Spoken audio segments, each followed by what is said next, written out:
یہاں آج ہماری حالت ایسی ہیں صفوں میں، کوئی وہاں کھڑا ہے کوئی یہاں کھڑا ہے. کچھ لوگ تو یہ سوچتے ہوں گے اس کے کپڑے پہ دھول ہے، لگوں گا تو مجھے کپڑے پہ دھول نہ لگ جائے.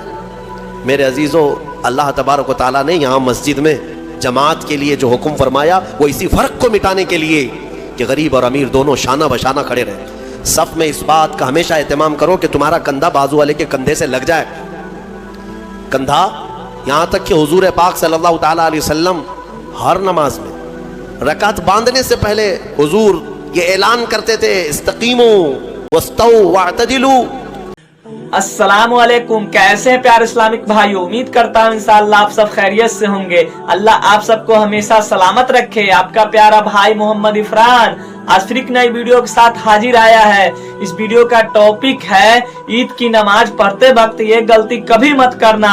آئیے اس ویڈیو میں سنیں گے مفتی سلمان اظہری صاحب کی زبانی، اور اس ویڈیو کو دیکھ کر کچھ اس پر عمل کرنے کی کوشش کریں گے انشاءاللہ.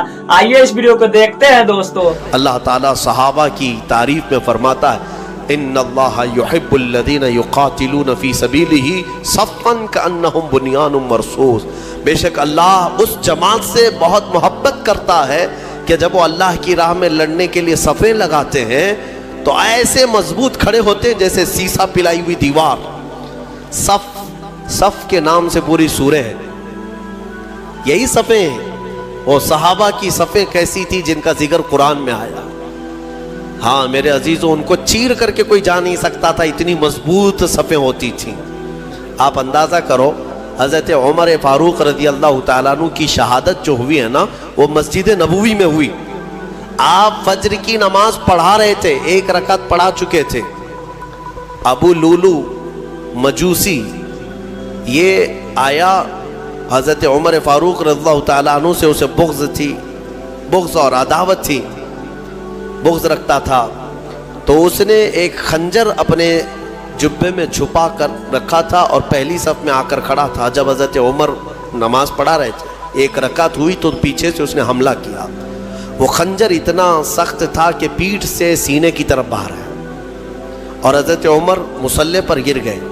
لیکن مسجد نبوی میں صحابہ سب نماز پڑھ رہے ہیں، نہ نماز توڑے، نہ بھاگو پکڑو دوڑو، کچھ نہیں. حضرت عمر مصلی پر رہے. حضرت عبد الرحمن بن عوف جو پیچھے کھڑے تھے آگے بڑھ گئے اور ایک رکعت آپ نے پڑھائی. کسی نے نماز توڑی نہیں. وقت کا خلیفہ زخمی ہوا ہے لیکن صحابہ کی نماز ٹوٹی نہیں. آگے بڑھ کر کے حضرت عبد الرحمن بن عوف نے ایک رکعت اور جو بچی تھی کمپلیٹ کروائی. سلام پھیرنے کے بعد، ارے قاتل جس نے خنجر مارا ابو لولو، سارے صحابہ نماز میں ہیں، وہ تو کب کے بھاگ جاتا، لیکن وہ پہلی صف کو بھی کراس نہیں کر سکا. نماز کی پوری حالت ہونے تک صحابہ کی وہ بھاگنے کی ہر ممکن کوشش کرتا رہا لیکن کسی صحابی کی صف توڑ نہیں سکا. وہ کیسی صف بناتے ہوں گے؟ یہ صف اتنی مضبوط کہ وہ قاتل ان صحابہ کے بیچ سے صفوں کو چیر کے جا نہیں سکا. اور اللہ نے یوں ہی نہیں فرمایا کأنہم بنیان مرصوص، وہ ایسے صف لگاتے ہیں جیسے سیسا پلائی ہوئی دیوار ہے، کوئی ان کو کراس کر کے جا نہیں سکتا تھا. یہاں آج ہماری حالت ایسی ہیں صفوں میں، کوئی وہاں کھڑا ہے کوئی یہاں کھڑا ہے. کچھ لوگ تو یہ سوچتے ہوں گے اس کے کپڑے پہ دھول ہے، لگوں گا تو مجھے کپڑے پہ دھول نہ لگ جائے. میرے عزیزو، اللہ تبارک و تعالیٰ نے یہاں مسجد میں جماعت کے لیے جو حکم فرمایا وہ اسی فرق کو مٹانے کے لیے کہ غریب اور امیر دونوں شانہ بشانہ کھڑے رہیں. صف میں اس بات کا ہمیشہ اہتمام کرو کہ تمہارا کندھا بازو والے کے کندھے سے لگ جائے. کندھا، یہاں تک کہ حضور پاک صلی اللہ تعالیٰ علیہ وسلم ہر نماز میں رکعت باندھنے سے پہلے حضور یہ اعلان کرتے تھے، استقیموا واستووا واعتدلوا. لوگوں سیدھے ہو جاؤ، صف برابر کر لو، ٹھیک ٹھیک کھڑے ہو جاؤ. وسد الخلل، تھوڑی سی بھی اگر جگہ باقی ہے تو پوری کر لو، اس کے بعد اللہ اکبر کہتے تھے. یہ سنت ہے، سنت ہے. نماز قائم کرنے سے پہلے، جماعت سے پہلے امام کا یہ اعلان کرنا کہ اپنی صفیں درست کر لو. حضور پاک صلی اللہ تعالیٰ علیہ وسلم کا اعلان ہوا کرتا تھا، حدیث میں موجود ہے. یہاں تک کہ ایڑی سے ایڑی برابر رکھنے کو کہا گیا ہے. یعنی ہو سکتا ہے کسی کا پنجہ لمبا ہے, کسی کا چھوٹا ہے, اس کے لیے کہا گیا ہے صف لگانے کے وقت کس چیز کا خیال کرنا چاہیے, ایڑی سے ایڑی برابر, سامنے کے پنجوں کو نہ دیکھو. ایڑی کی ہڈی, تمہاری ایڑی کی ہڈی بازو والے کی ایڑی کی ہڈی کے برابر لگتی جائے, یہ الصاق ہے. میرے عزیزو, اس کا اہتمام آج کہاں کرتے ہیں؟ اور حدیث میں یہ بھی ملا کہ جس نے صف کو توڑا اللہ اسے توڑ دے گا. صف کو کاٹنا گناہ ہے.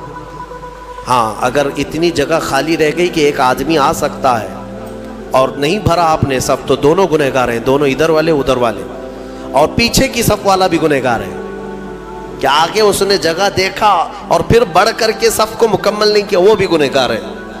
اگر آگے کی صف میں جگہ خالی نظر آئی تو پیچھے والے کے لیے حکم ہے کہ وہ آگے آ جائے, صف کو پوری کرے, اور جتنی صفیں پیچھے جائیں گی سب آگے آگے آتے ہوئے وہ صفوں کو پوری کرتے جائیں. یہ اسلامی نظام ہے میرے عزیز. میں آپ کو اس صف کے متعلق ایک اچھی بات بتا کر اپنی گفتگو کو سمیٹتا ہوں. توجہ, ایک بڑے اسلامی اسکالر ہیں, انہوں نے ایک مغرب زدہ شخص ہے یورپ کا یا امریکہ کا, اس سے پوچھا کہ آپ کی جو ویل ٹرینڈ فوج ہے, سولجرز ہیں, امریکہ کی ہے, دنیا کی سب سے مضبوط فوج مانی جاتی ہے, آپ کے 10,000 فوج کو اگر میدان میں جمع کرنے کی بات آئی تو کتنی دیر لگے گی آپ کو ان فوجیوں کو ترتیب میں لانے کے لیے جو ٹرینڈ ہے؟ تو اس نے کہا کہ ہم کو 10,000 فوج کو لانے کے لیے جو سب سے سپر فاسٹ کنٹری ہے اس کی بات کر رہا ہوں. انہوں نے کہا 4-5 گھنٹے لگ سکتے ہیں, 3 گھنٹے لگ سکتے ہیں. اتنی فوج, 10,000 فوج کو ترتیب دینے کے لیے. اور پھر الگ الگ کنٹریز کی بات کیے کہ یہاں کی فوج اتنی جلدی کر لے گی, وہاں کی فوج اتنی جلدی کر لے گی, لیکن گھنٹہ بھر سے پہلے تو کوئی بھی ترتیب میں نہیں آئی.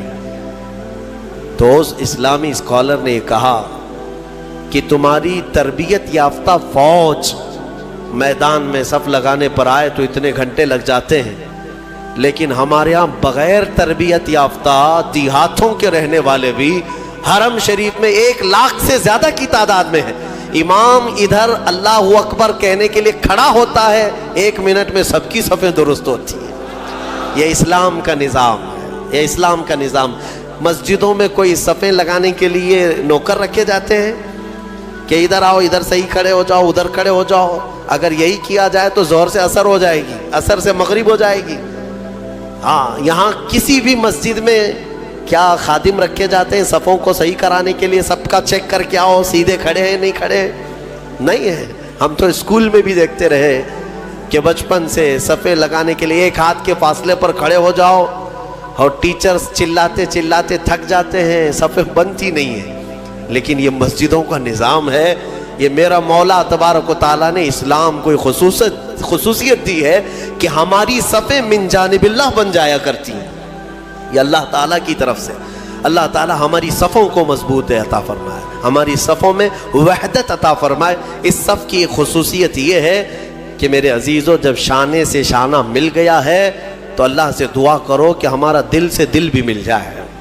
ہاں, جب شانے سے شانہ مل جاتا ہے اللہ سب کے دلوں میں بھی اتحاد عطا